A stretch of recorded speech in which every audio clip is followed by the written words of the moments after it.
I'm Izzy and I'm the director of Feral Monster. But the only thing is keeping that focus on that.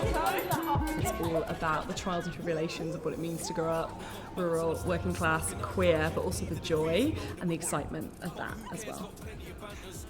It doesn't sound like a musical, it doesn't sound like musical theatre in a conventional sense. It's like I tried to create a show of like bangers, basically. Here we come, don't need a degree to know the woo. But who cares, got plenty of banters.